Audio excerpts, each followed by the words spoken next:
उपस्थित राहिल्या आपल्या सर्वांच्या मार्गदर्शिका आणि राष्ट्रीय खेळाडू खो खोच्या यांचं परत एकदा आपल्या विद्यालयाच्या वतीनं हार्दिक हार्दिक स्वागत।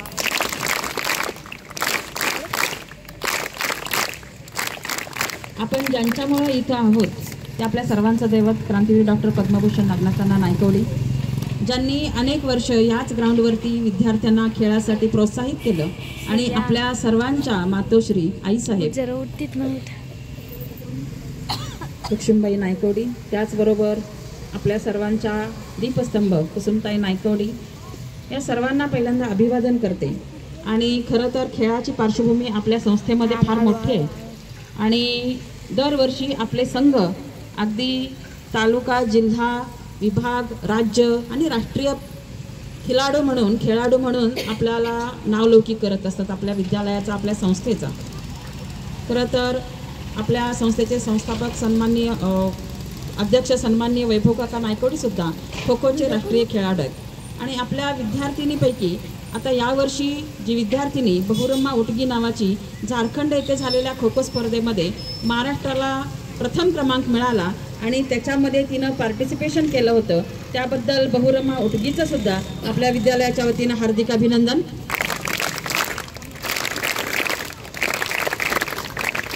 त्याचबरोबर परवा आपला जो खो खोचा संघ आहे तो जिल्ह्यासाठी, त्याच्यानंतर राज्यासाठी, जिल्ह्यामध्ये प्रथम क्रमांक, त्याच्यानंतर विभागासाठी धुळे येथे गेलेला आहे।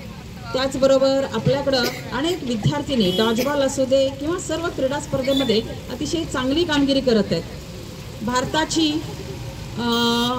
मनू भाकर हिनं ऑलिम्पिकमध्ये आपलं प्रेझेंटेशन केलं आणि अतिशय सार्थ अभिमान आहे। विद्यार्थिनी कुठेही कमी पडत नाहीत। हल्ली मुली प्रत्येक क्षेत्रामध्ये आघाडीवरती आहेत आणि खेळामध्ये सुद्धा आघाडीवरती आहेत। ग्राउंडवरती ज्यावेळेला आपण खेळ खेळतो त्यावेळेला खिलाडूवृत्ती असू दे, संघभावना असू दे, आपला आरोग्य असू दे, हे मजबूत राहतं। आणि आता इंटरनेट आणि मोबाईलच्या जगामध्ये खरी गरज आहे ती मैदानी खेळाची आणि मैदानी खेळामध्ये विद्यार्थिनी अतिशय चांगलं काम करत आहेत।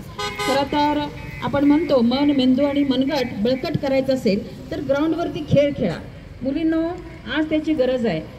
रोबोटिक्स, आर्टिफिशियल इंटेलिजन्स किंवा इंटरनेटच्या जमान्यामध्ये, स्क्रीनच्या जमान्यामध्ये हल्लीचे पालक त्यांची ही चिंता आहे की आमचा पाल्य हा ग्राउंडवरती खेळला पाहिजे की जेणेकरून त्याचं मानसिक आरोग्य चांगलं राहील, शारीरिक आरोग्य चांगलं राहील। आणि म्हणूनच आपल्याला सर्वांना ती आजची गरज आहे।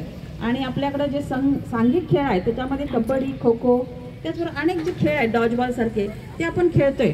मुलींनी एक लक्षात ठेवायचं की आपल्या सर्वांसाठी खेळ हा अद्वितीय अंग आहे। आणि आता 12वी असेल, 10वी असेल, 5 गुण जे आहेत किंवा 5% असतील किंवा काही त्याचे जे काही गुण आहेत ते आपल्याला मिळतात। आणि अनेक खेळाडूंना डायरेक्ट रिक्रूटमेंट किंवा भरती म्हणून तुम्हाला तुमचे रेल्वे असेल, पोस्ट असेल, ह्याच्यामध्ये सुद्धा डायरेक्ट घेतले जाते। MPSC साठी असेल तरी सुद्धा MPSC थ्रू सुद्धा खेळाडूंचं सिलेक्शन होते आणि तुम्हाला डायरेक्ट तिथं पोस्ट दिली जाते। त्यामुळे खेळाला कमी न लेखता खेळासाठी तुम्ही जाणीवपूर्वक प्रयत्न करणं गरजेचं आहे। आणि सर्वात महत्त्वाचं, मुलींनी ह्याच्यामध्ये कुठेही मागं राहू नये। मी तर असं म्हणेन, तू खुद की खोज में निकल, तू खुद की खोज में निकल, तू किस लिए हताश है, तू चल तेरे वजूद की समय को भी तलाश है, तू चल तेरे वजूद की समय को भी तलाश है।